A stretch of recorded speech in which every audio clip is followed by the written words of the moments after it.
हरिओम। नमस्कार दोस्तों, स्वागत है आप सभी का संस्कृतम वर्धयामा यूट्यूब के इस चैनल में।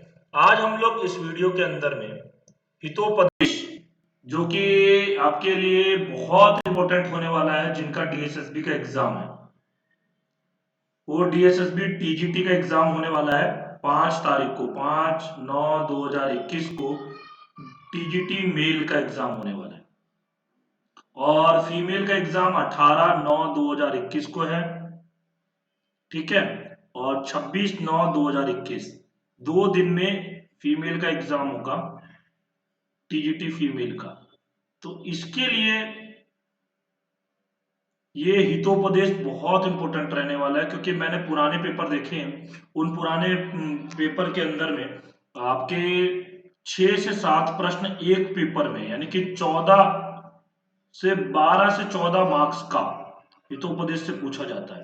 तो ये आपके लिए बहुत इंपॉर्टेंट रहने वाला है, तो इसलिए ये वीडियोस मैं उनके लिए ही बना रहा हूं। और साथ में इसके अलावा जो जीआईसी का एग्जाम होने वाला है 19/9/2021 को, उसके लिए भी ये इंपॉर्टेंट रहने वाला है। जीआईसी का एग्जाम यूपी के अंदर में गवर्नमेंट इंटर कॉलेज का एग्जाम है, 19 तारीख को होने वाला है प्रीलिम्स एग्जाम। तो उसमें भी ये इंपॉर्टेंट रहने वाला है, क्योंकि उसके सिलेबस में भी ये आपका हितोपदेश लगा हुआ है। इसका भाग एक है, इसके बाद में दूसरा भाग लेकर के आऊंगा, क्योंकि हितोपदेश बड़ा है तो उसको मैं भागों में करवाऊंगा। ठीक है। ये देखिए, important for DSSB TGT Sanskrit male and female, important for GIC exam and other competitive exams. जितने भी आगे प्रतियोगी परीक्षाएं होती हैं, उन सभी प्रतियोगी परीक्षाओं के लिए ये हितोपदेश बहुत महत्वपूर्ण है। इसीलिए ये मैं हितोपदेश वीडियो आप लोगों के लिए बना रहा हूँ। और ये बीए के स्टूडेंट्स के लिए भी, जो दिल्ली यूनिवर्सिटी से बीए करते हैं, उनके लिए भी ये आपका हितोपदेश बहुत इंपॉर्टेंट रहने वाला है, क्योंकि वहां के पाठ्यक्रम में ये लगता है। ठीक। चलिए, वीडियो शुरू करने से पहले मैं आप लोगों को एक सूचना देना चाहता हूं। देखिए, डीए वो आपके यूजीसी नेट जेआरएफ के लिए क्लासेस हमारी चल रही हैं। 25 कोड की भी चल रही है और 73 कोड की भी चल रही है। संस्कृत ट्रेडिशनल मतलब 73 कोड। इसमें दो कोड होते हैं, एक तो 25 कोड होता है और दूसरा 73 कोड होता है। तो इन दोनों कोड के लिए हमारी क्लासेस चल रही हैं। साथ में यूपीएचसी एग्जाम, उसके लिए भी ये क्लासेस इंपॉर्टेंट है। तो जो कोई भी इस क्लास में ज्वाइन करना चाहता है, क्योंकि आप लोगों को पता होगा कि यूजीसी नेट ने दिसंबर 2020 के चक्र और जून 2021 के चक्र दोनों को मिला करके 6 अक्टूबर से लेकर के 11 अक्टूबर तक एग्जाम लेंगे ये लोग। एनटीए वाले, यानी कि नेशनल टेस्टिंग एजेंसी जो है, वो एग्जाम लेगी 6 अक्टूबर से लेकर के 11 अक्टूबर के बीच में। तो उसके लिए हमारी जो क्लासेस चल रही है, उस क्लास में अभी भी अगर कोई चाहता है ज्वाइन होना, तो वो ज्वाइन हो सकता है। मैं क्योंकि 5 तारीख के बाद में फिर कोई ज्वाइन नहीं हो पाएगा। 1 महीने का समय है, इसके अंदर में मैं पूरा सिलेबस कवर कराऊंगा और आपको पुराने पेपर के आधार पर प्रश्नों का अभ्यास भी कराऊंगा। साथ में 5 मॉक टेस्ट भी होंगे साथ में। ये सबसे इंपॉर्टेंट है, 5 मॉक टेस्ट होंगे, तो पूरा सिलेबस कवर होगा। अभी आप लोग जो लोग क्लास ले रहे हैं उनसे पूछ करके देखिए एक बार कि कितनी बढ़िया क्लासेस चल रही है हमारी। और ये क्लासेस 2 बजे से लेकर के 5 बजे तक 3 घंटे की हमारी क्लासेस होती है, जिसमें कि 25 कोड के 1.5 घंटे की और 73 कोड का 1.5 घंटे का। अभी आज से दोनों का एक कंबाइंड क्लास होगा, क्योंकि साहित्य के अंदर में आपके कुछ टॉपिक जो है समान है, तो इसलिए समान टॉपिक वाले 3 घंटे लगातार क्लास होंगी, और जो अलग अलग है उनके लिए 1.5 घंटे की क्लास होती है। इसमें शुल्क भी रखा गया है, क्योंकि ऑनलाइन क्लास है, इसलिए इसमें नोट्स वगैरह भी दिए जाएंगे, मॉक टेस्ट कराए जाएंगे, तो इसलिए शुल्क है इसका ज्यादा शुल्क नहीं है। 25 कोड के लिए 2,000 रुपए है और 73 कोड के लिए 3,000 रुपए शुल्क है, जो कि आप लोग पेटीएम, फोन पे या गूगल पे के माध्यम से कर सकते हो। 5/9/2021 तक आप लोग इसका जल्दी पंजीकरण करा सकते हो। ठीक है। उसके बाद में फिर इसमें प्रवेश वगैरह नहीं होगा। और ये उसका लिंक है, कैसे रजिस्ट्रेशन करना है, इसके लिए आपको वीडियो के नीचे डिस्क्रिप्शन बॉक्स में इसका लिंक मिल जाएगा। आप लोग वहां पे से इस क्लास में ज्वाइन हो सकते हैं। ठीक है। और ज्यादा अगर कोई समस्या हो तो आप इस नंबर पे कॉल कर सकते हो। चलिए अब वीडियो को हम लोग शुरू करते हैं। देखिए ये हितोपदेश है, आप देख सकते हो। देखिए हितोपदेश नारायण पंडित संग्रहित, यानी कि हितोपदेश के रचयिता कौन है? नारायण भट्ट। नारायण पंडित या नारायण भट्ट भी बोल सकते हो, ठीक है, नारायण पंडित है। इसके अंदर में मूल पाठ है, अनुवाद है, ये सब चीज है। और भाषांतर इसके रामेश्वर भट्ट ने किया है। ये हितोपदेश बुक है। और ये भूमिका थोड़ी सी एक बार देख लेते हैं। देखिए विदित हो कि नीति एक ऐसा शास्त्र है जो जो कि जिस जिसको मनुष्य मात्र व्यवहार में लाता है, क्योंकि बिना इसके संसार में सुखपूर्वक निर्वाह नहीं हो सकता। और यदि नीति का अवलंबन न किया जाए तो मनुष्य को सांसारिक अनेक घटनाओं के अनुकूल कृत कार्य होने में बड़ी कठिनता पड़ेगी। और जो लोग नीति के जानने वाले हैं वे बड़े बड़े दुस्तर और कठिन कार्यों को सहज में शीघ्र कर लेते हैं। तो इसमें जो है ये जो है हितोपदेश वस्तुतः एक देखेंगे तो नीति शास्त्र का ग्रंथ है। अभी आपको जब हितोपदेश पढ़ाऊंगा उसमें वो खुद बोलते हैं नारायण पंडित कि कथाक्षरेण बालानां नीतिस्तदिह कथ्यते यन्नवे भाजने लग्नः संस्कारो नान्यथा भवेत् कथाक्षरेण बालानां नीतिस्तदिह कथ्यते। तो नीति भी देखिए दो प्रकार की होती है, एक तो धर्म, दूसरी राजनीति। तो इन दोनों नीतियों के लिए भारतवर्ष जो है प्राचीन से सुप्रसिद्ध रहा है। और राजनीति से प्रतिदिन का काम पड़ता है, अतएव विदेशी विद्वानों ने भारत में आकर नीति विद्या सीख ली, अपने देशों में जाकर उसका अनुसरण किया और अपनी अपनी मातृभाषा में अनुवाद कर देश को लाभ पहुंचाया। तो नीति शास्त्र का सबसे प्रसिद्ध ग्रंथ जो माना जाता है वो माना जाता है पंचतंत्र। पंचतंत्र किसके द्वारा रचित है? विष्णु शर्मा के द्वारा रचित है, ठीक है। और पंचतंत्र में 5 तंत्र हैं। वो कौन कौन से तंत्र हैं आप लोग कमेंट करके बताइए, ठीक है। इस ग्रंथ में नीति कथा पंचतंत्र, देखिए पंचतंत्र ऐसा ग्रंथ है ना जो कि अपने आप में एक अनोखा ग्रंथ है। उसमें जानवरों, पशु पक्षियों, इन सब के ऊपर में कहानी के आधार पे कथा के माध्यम से नीति बताया गया। उसी का आधार लेकर के नारायण पंडित ने हितोपदेश नाम का ग्रंथ लिखा। ये खुद अपने ग्रंथ में बोलते हैं मित्र लाभ सुहृद वेदो विग्रह संधिरे वचा पंचतंत्रा तथा अन्यस्मात्। हाँ अभी आगे हम लोग पढ़ने वाले हैं, मैं केवल आपको बता रहा हूं कि पंचतंत्रा तथा अन्यस्मात् ग्रंथात् आकृष्य लिखे थे। पंचतंत्र और अन्य ग्रंथों से आकृष्य कथाओं को लेकर के आकृष्ट करके उन्होंने लिखा, ठीक है। उत्तम प्रणाली से लिखी गई है और इसमें पढ़ने रुचिकर अरबी, देखिए और अन्य देशों में भी इसका बड़ा ही समादर हुआ है, अरबी, फारसी इत्यादि भाषाओं में। पंडित नारायण ने उक्त पंचतंत्र और अन्य नीति हितोपदेश से एक नवीन संग्रहित प्रकाशित करके, जो कि पंचतंत्र की अपेक्षा अत्यंत सरल और सुगम है, ठीक है। हितोपदेश के लिए आता है यथा नाम तथा गुणाहा, समझकर अत्यंत आदर दिया। मतलब हित का उपदेश करने वाले जैसे नाम होते हैं वैसे ही इसका गुण भी है। इसका नाम क्या है? हित उपदेश। तो हित के लिए उपदेश देने वाला तो वही है, यथा नाम तथा गुण। यहां तक कि वर्तमान काल में भारतवर्षीय शिक्षा विभाग में इसका अधिक प्रचार हो रहा है। हितोपदेश के गुण वर्णन करने की कोई आवश्यकता नहीं है, कारण उसका गौरव सब पर विदित ही है। मतलब इसके जो गुण वगैरह का वर्णन करने की जरूरत नहीं है, इसके बारे में सब लोग जानते ही हैं। और उक्त ग्रंथ पर कई टीकाएं लिखी गई हैं। हाँ फिर भी निर्णय सागर यंत्रालय के मालिक श्रीयुक्त तुकाराम जाओजी महाशय ने मुझसे अनुरोध किया कि इसके बारे में टीका लिखो, तो इसीलिए वो आपके इन्होंने लिखा है। तो प्रदेश की भाषा टीका रामेश्वर भट्ट ने लिखा है, तो वही वो भूमिका लिख रहे हैं। ये आपके आगरा के संस्कृत के प्राध्यापक थे, ठीक है। अब ये देखिए ये आपके प्रस्ताविका, काक, कछुआ, मृग और चूहे का उपाख्यान, ये सारी इसमें कहानियां हैं। किस किस की कहानियां इसके अंदर में वो सारा बताया गया है। ठीक है, अब ये विषय सूची है, तो विषय सूची भी हम लोग करेंगे, सारा कंप्लीट करेंगे, पूरा हितोपदेश करेंगे।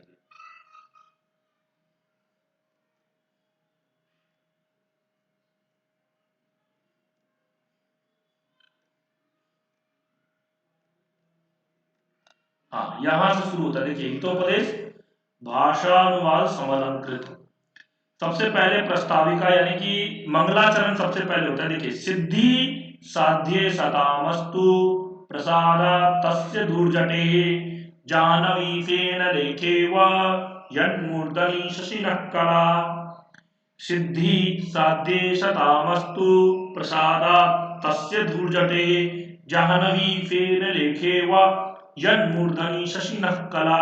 देखिए क्या बोल रहे हैं, सिद्धि, सिद्ध हो, सिद्धि मतलब सिद्धि प्राप्त हो, यानी कि सिद्ध हो जाए क्या, साध्य, जो कुछ भी साध्य है, यानी कि जो कुछ भी मनोरथ है या जो कुछ भी आपको चाहते हैं उसकी सिद्धि हो, जो कोई भी मतलब साध्य जो कुछ भी है उसकी सिद्ध हो। सताम, सताम का मतलब है सज्जना नाम,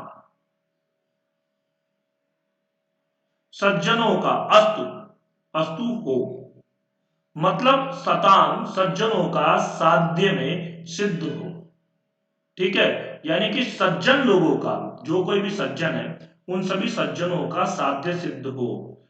प्रसादात तस्य धूर्जटे, प्रसादात तस्य धूर्जटे मतलब क्या है, तस्य, तस्य मतलब उनके, धूर्जटे, धूर्जटे का मतलब क्या हुआ आपको, धूल जटा बोलते हैं जटा को, मतलब जैसे आपके ये आपके प्रसाद, पहले यहाँ पे समझिए, प्रसादात, प्रसाद से, हाँ पंचमी विभक्ति हुई, प्रसादात तस्य धूल जटे, हाँ उनकी धूल जटे हैं मतलब क्या है, कृपा से। ठीक, किसके धूल जटे बोलते हैं, महादेव, भगवान शिव जी की।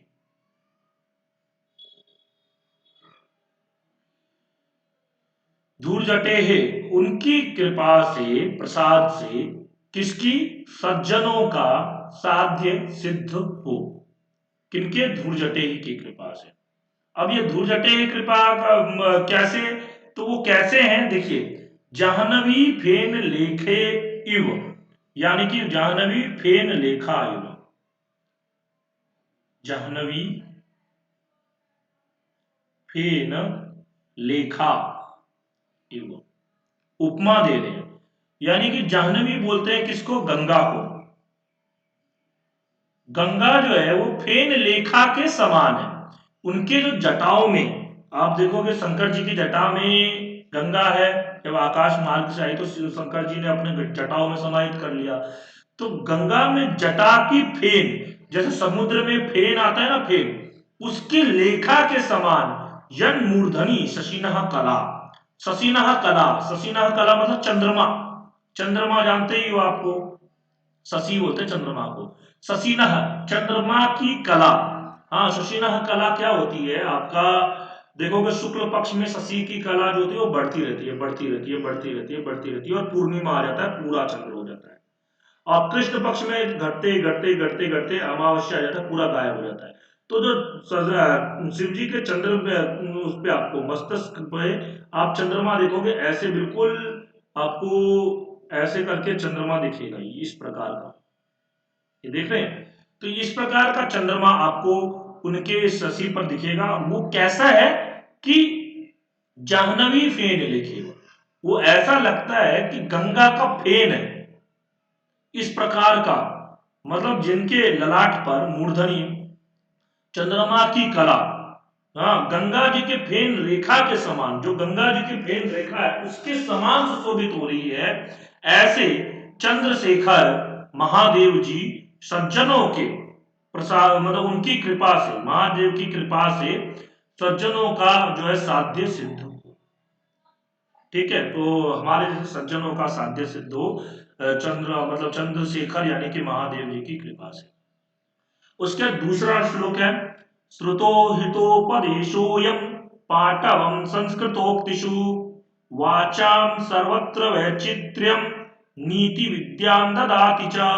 बोलते हैं श्रुतः, श्रुतः में क्त प्रत्यय हुआ है, जिसने सुन लिया यानी कि सुना हुआ, हितोपदेशो अयम, अयम मतलब यह हितोपदेश जिसने सुन लिया, जिसने भी यह हितोपदेश सुना है, पाटवम संस्कृतोक्तिषु उसकी संस्कृत उक्तियों में, उक्तिषु मतलब उक्तियों में यानी कि संस्कृत बोलने में, बोलचाल में,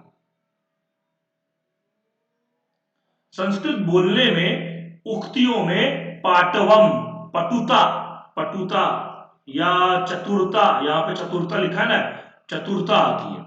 यानी कि जिसने हितोपदेश को सुन लिया, श्रुतो हितोपदेश हो, पढ़ लिया नहीं, सुन लिया, केवल सुनने पर भी इस हितोपदेश का बहुत लाभ है। इसीलिए आप लोग ये वीडियो जरूर देखिए, इससे सुनने से भी आपको संस्कृत की उक्तियों में, आपको उक्तियों में पटुता आएगी, आप अच्छे प्रकार से अच्छे संस्कृत के शब्दों को चुन चुन करके प्रयोग करोगे, संस्कृत के शब्दों का चुन चुन करके प्रयोग करोगे। तो पाटवम संस्कृतोक्तिषु, उक्तियों में पटुता आती है। वाचाम सर्वत्र वैचित्र्यम, हाँ तो सर्वत्र, सर्वत्र मतलब सभी, मतलब आपकी वाणी में हर जगह पर विचित्रता आती है। विचित्रता का मतलब क्या हुआ, आप जैसे सामान्य लोग सब लोग बोलते हैं वैसे ही अगर आप लोग बोलते हो तो फिर क्या है, कोई ज्यादा विचित्रता नहीं है। अनपढ़ भी वैसे बोल रहा है, पढ़ा लिखा भी वैसे बोल रहा है। पढ़े लिखे और अनपढ़ में अंतर क्या है कि पढ़ा लिखा जो होता है वो बहुत अच्छे से बोलता है, हाँ उसकी भाषा में विचित्रता होती है, ठीक है। तो वाचाम सर्वत्र वैचित्र्यम और नीति विद्याम ददाति, और नीति विद्या ददाति या नीति विद्या भी प्रदान करती है। तो ये चीजें हितोपदेश से मिलता है और हितोपदेश को सुनने से मिलता है। हितोपदेश के मतलब प्रयोजन बता रहे हैं ये, पहले इन्होंने मंगलाचरण किया, फिर ये प्रयोजन बता रहे हैं। श्रुतो हितोपदेशोयम पाटवम संस्कृतोक्तिषु वाचाम सर्वत्र वैचित्र्यम नीति विद्याम ददाति च, ठीक है। ये फिर उसके बाद में ये बोल रहे हैं वाचो, वाणियों में सर्वत्र विचित्रता आती है और नीति विद्या जो है वो प्रदान करती है। फिर इसके बाद आता है तीसरा श्लोक, अजरा अमरवत प्राज्ञो विद्यामर्थं च चिन्तयेत् गृहीत इव केशेषु मृत्युना धर्मम आचरेत्। अब यही श्लोक बीएसएसबी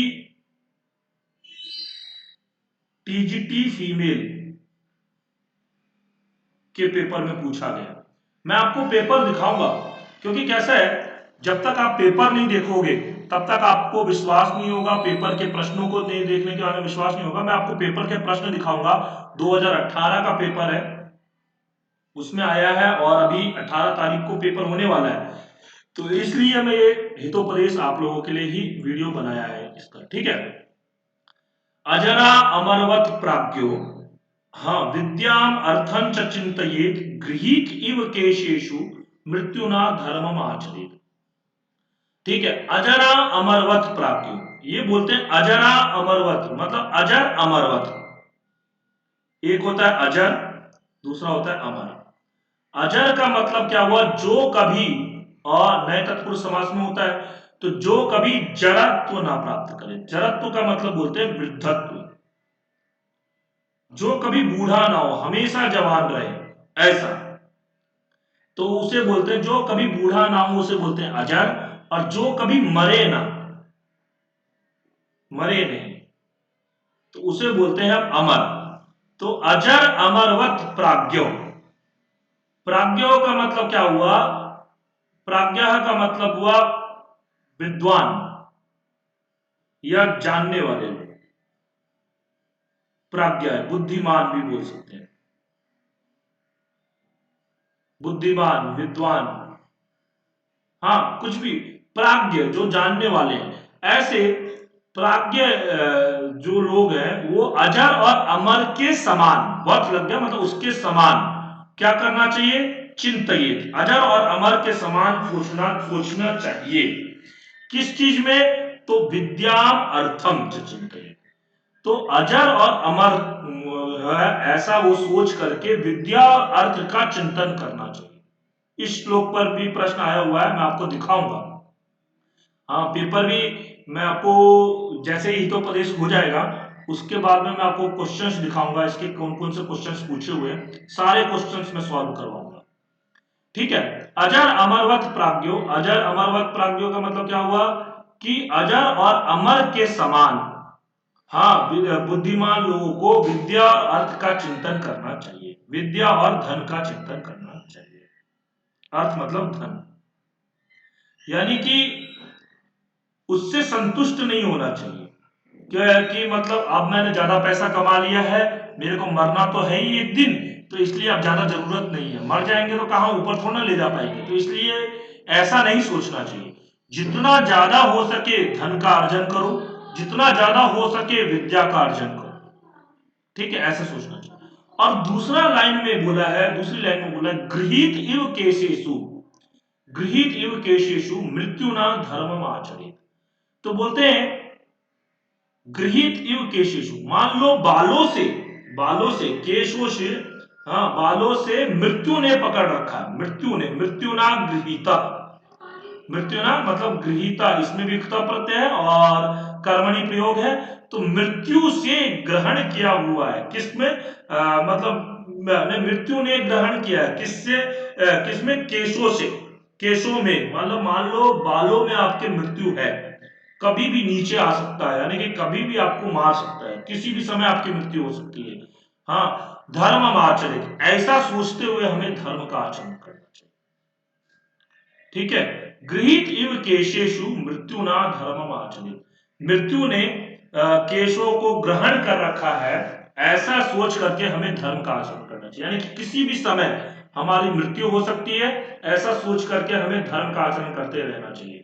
हाँ, मतलब धर्म के आचरण में ये नहीं सोचना चाहिए अभी तो हमारे पास में बहुत समय बाकी है, हाँ हम बाद में कर लेंगे, बाद में कर लेंगे, ऐसा नहीं। जितना धर्म हो सके वो धर्म अभी ही कर लो, कभी भी आपकी मृत्यु हो सकती है, ऐसा। यानी कि इसमें ऊपर वाले श्लोक में बोला है विद्या और अर्थ का चिंतन ऐसे करना चाहिए कि मानो आप अजर और अमर हो, और धर्म का चिंतन या धर्म का आचरण ऐसे करना चाहिए मानो आपको मृत्यु ने ग्रसित कर रखा है, मृत्यु आपके केशों पर आ चुके हैं, अब कभी भी आपकी मृत्यु हो सकती है, ऐसा। ठीक है, उसके बाद आते हैं सर्वद्रव्येषु विद्येव द्रव्यमाहुरनुत्तमम् आहार्यत्वादनर्घत्वा, आहार्यत्वादनर्घत्वात् दक्षत्वाच्च सर्वदा। ये बहुत बढ़िया श्लोक है, इसमें विद्या का महिमा बताई गई है। विद्या, विद्या की महिमा है, देखिए, सर्वद्रव्येषु विद्येव, सभी द्रव्यों में, सर्वद्रव्येषु सभी द्रव्यों में, विद्येव विद्या एव, सभी द्रव्यों में विद्या एव द्रव्यम आहु अनुत्तम।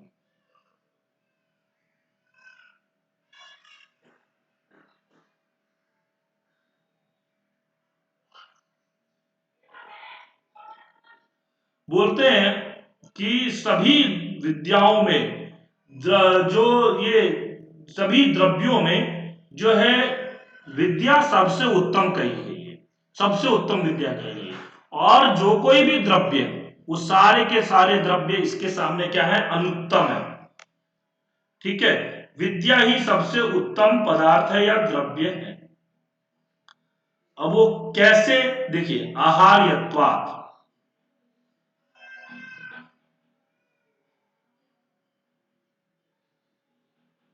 पहला उदाहरण होता है, दूसरा है अनर्घत्वात्,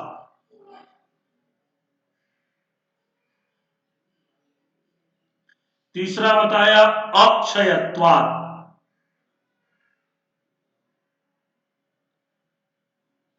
ये तीन उदाहरण उन्होंने बताया, आहार्यत्वात्, अनर्घत्वात्, अक्षयत्वात्। तो ठीक है, ये तीन बताया, मतलब आहार्यत्वात् का मतलब क्या हुआ, कोई भी इसका हरण नहीं कर सकता। अहर्यत्वात्, हाँ, हार्य हरण करने योग्य नहीं है, यानी कि विद्या जो है वो किसी के द्वारा भी हरण नहीं किया जा सकता विद्या का। हाँ, दूसरा क्या है, अनर्घत्वात्, इससे मतलब बोलते हैं आपको अर्घ, अर्घ का मतलब होता है ये आपका अर्घ, महार्घ बोलते हैं ना, महार्घ। हाँ, महार्घ बोलते हैं, महार्घ का मतलब क्या हुआ, महंगा। हाँ, तो वैसे अर्घ का मतलब ये अनमोल है। हाँ, इसका कोई मूल्य नहीं, मूल्य नहीं,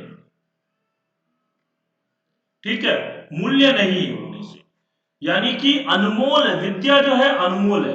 बोलते हैं ना कि आपको विद्यते, ये आपका ये है आपको, अपूर्व कोपि कोशो यम विद्यते तव भारती व्ययतो वृद्धिमायाति क्षयमायाति संचयात।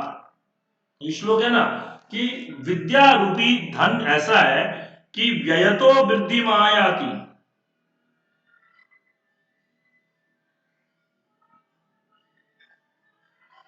क्षयमायाति संचयात।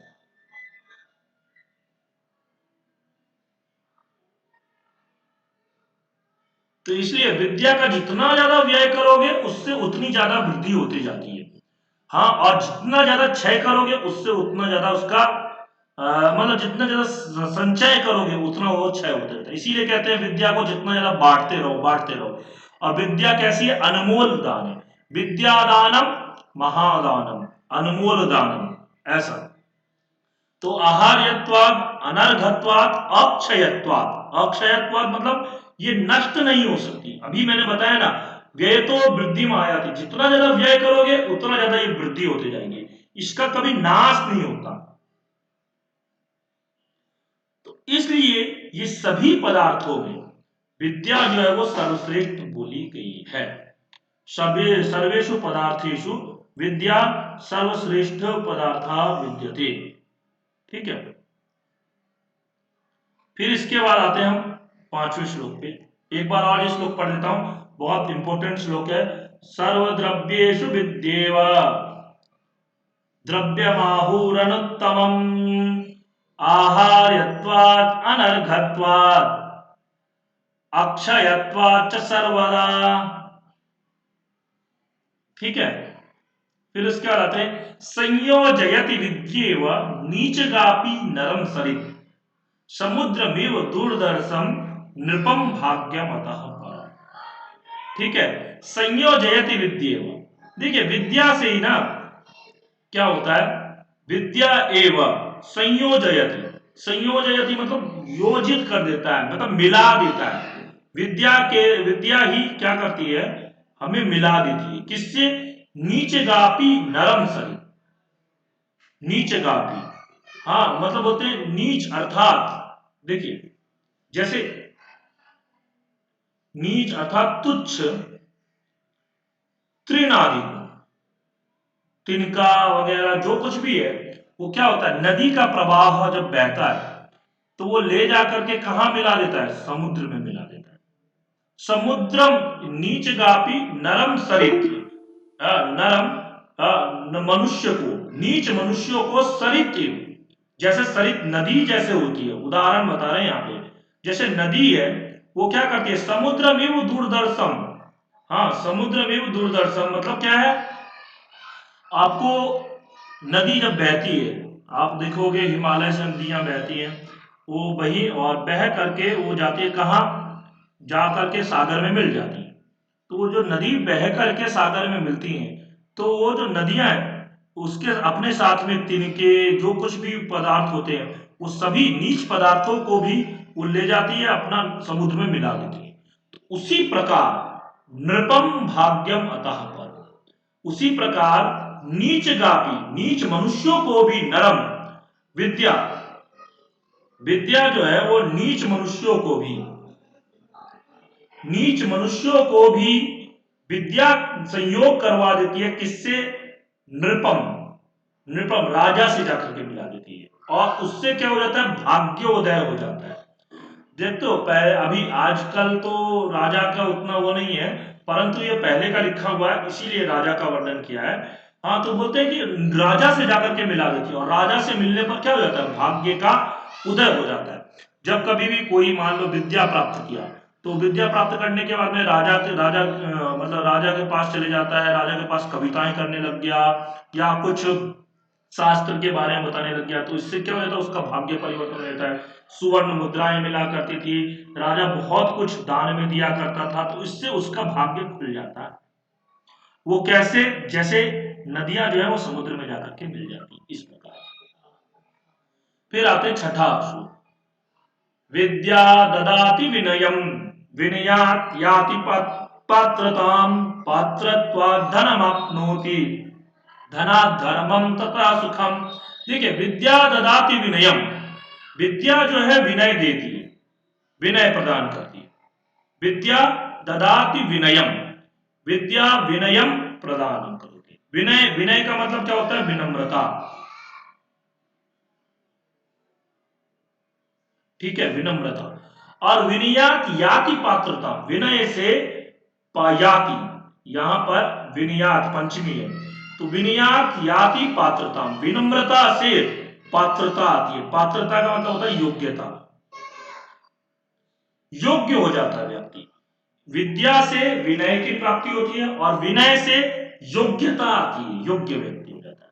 और पात्रत्वात् धनम आपनोति, पात्रत्वात् धनम आपनोति, योग्यता आने से धन को प्राप्त करता है। जब कोई व्यक्ति योग्य हो जाता है तो वो धन कमाने लग जाता है, तो धन को प्राप्त करता है। योग्य, पात्रत्वात् धनम आपनोति मतलब धनम प्राप्नोति, ठीक है। और धनात् धर्मम ततः सुखम, धन से फिर क्या प्राप्त करता है, धर्म। योग्यता से धन और धन से धर्म, ये प्राप्त होता है। तो सबका मूल क्या है, सबका मूल है विद्या। यदि विद्या ही नहीं है तो विनम्रता नहीं आएगी, और विनम्रता नहीं आएगी तो उसके अंदर पात्रता नहीं आएगी, और पात्रता नहीं आएगी तो फिर क्या होगा, वो धन नहीं प्राप्त कर पाएगा, और धन नहीं प्राप्त कर पाएगा तो उससे धर्म भी नहीं प्राप्त कर पाएगा, और धर्म से ही फिर सुख भी नहीं प्राप्त कर पाएगा।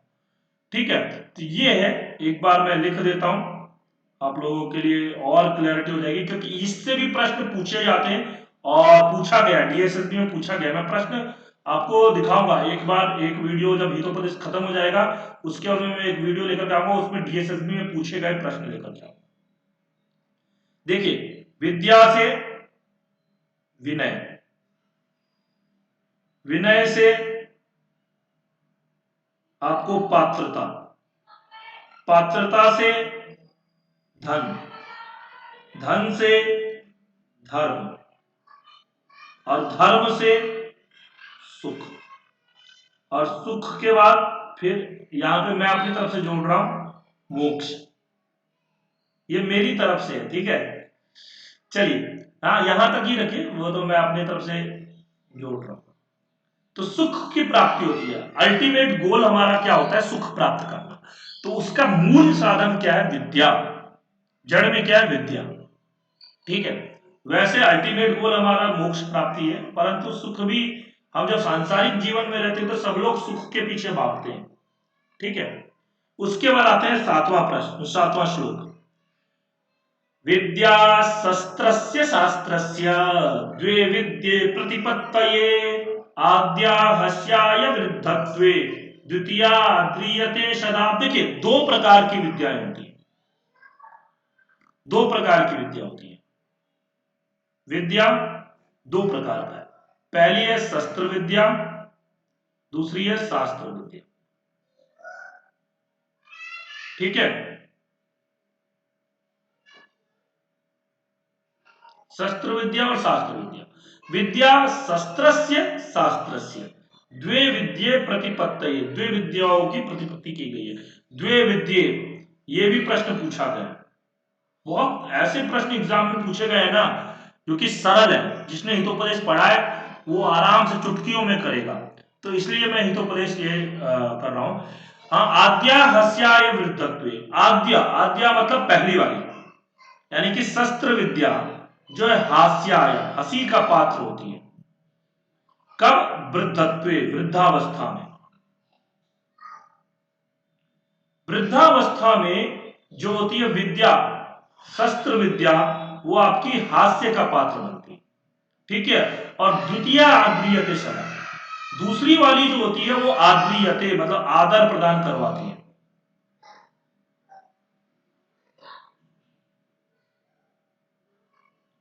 कब? हमेशा, सर्वदा, सदा। हाँ, तो हमेशा वो आदान प्रदान करवाती है। आप कभी देखो, जिसको शास्त्र विद्या का, जिसको शास्त्र का ज्ञान है, चाहे वो कितना भी बूढ़ा हो जाए, फिर भी उसको लोग पूछते हैं, उसको लोग पूजते हैं। तो ये चीज है। अगर शस्त्र विद्या है, मान लो तलवार चलाना जानता है या आपको मल्ल जानता है, तो जवानी तक तो ठीक रहता है, बुढ़ापे में फिर वो काम कुछ नहीं आता। शास्त्र विद्या जो होती है वो बहुत काम आती है। हाँ, जवानी में भी काम आती है, बुढ़ापे में भी काम आती है, और हमेशा काम आती है, हमेशा आदर प्रदान करती है।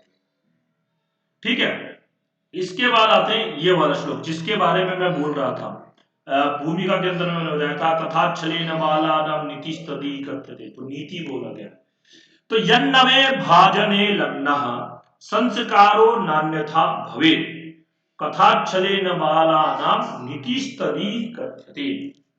तो बोल रहे यन्नवे भाजने लगना, जैसे यत, नवे, नवे का मतलब हुआ नए, नए भाजने, भाजन का मतलब बोलते हैं पात्र, भोजन पात्र या बर्तन में, ठीक है। लग्न संस्कारो नान्यथा, मतलब जैसे नए बर्तन में पहले जो संस्कार किया गया है, मान लो नया नया बर्तन जो बनाया गया, उस बर्तन में जो भी संस्कार कर दे, जैसा बनाना है वैसा बना दे, तो वो बन जाएगा।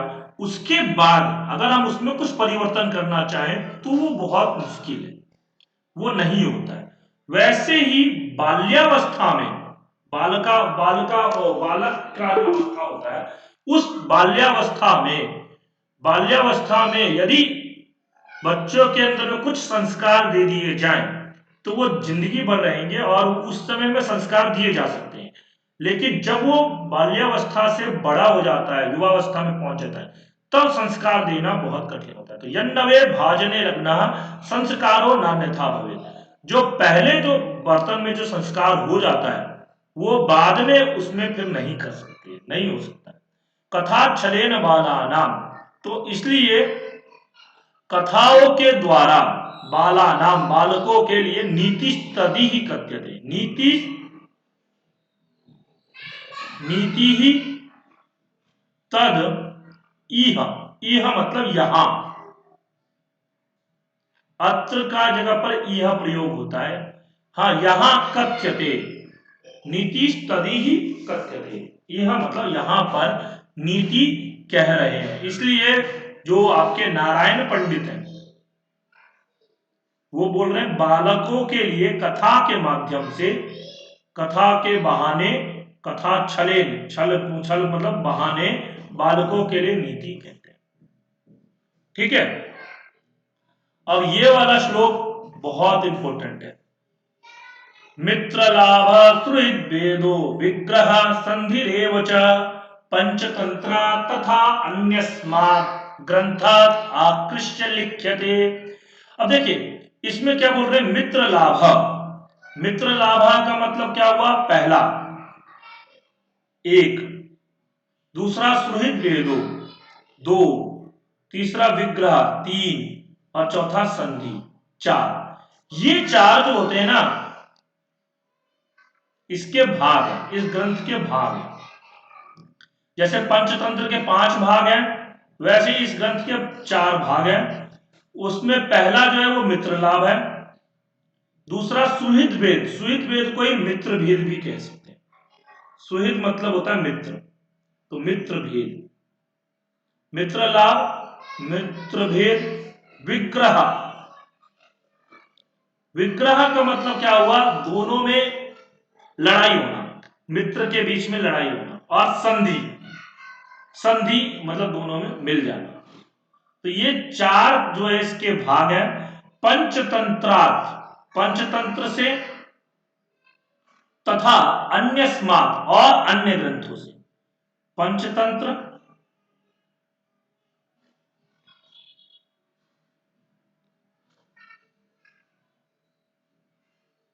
तथा अन्य ग्रंथों से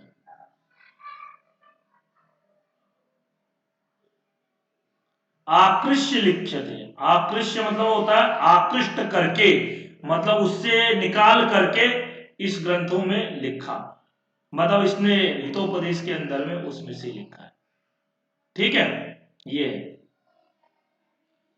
तो आपका मित्र लाभ, सुहृद वेदो, विग्रह, संधि, ये चार है। पंचतंत्रा तथा अन्यस्मात् ग्रंथात् आकृष्य लिख्यते।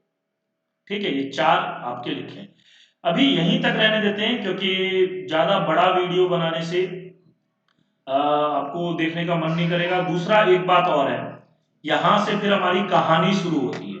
अभी तक तो हम लोग हितोपदेश के पूर्व पीठिका यानी कि हितोपदेश के बारे में पढ़ रहे थे। अब यहां से शुरू होती है कहानी। अस्ति भागीरथी तीरे पाटलिपुत्र नामधेयं नगरम, तत्र सर्वस्वामी गुणोपेता सुदर्शनो नाम राजा आसीत्, नरपति राशित स भूपति एकदा केनापि पठ्यमानम श्लोकद्वयं सुश्रावा। यहां से कहानी शुरू होती है। अब यहां से हम लोग अगली वाली वीडियो में देखेंगे। ठीक है, धन्यवाद। ये ज्यादा से ज्यादा अपने लोगों को, दोस्तों को शेयर कीजिए, ताकि, क्योंकि बीएसएसबी का जिनका एग्जाम होने वाला है उनके लिए तो बहुत इंपॉर्टेंट है। और 5 तारीख को मेल का एग्जाम है, तो वो लोग ये वीडियो जरूर देखें, इससे उन लोगों को लाभ होने वाला है। ठीक है, धन्यवाद, मिलेंगे अगली वीडियो।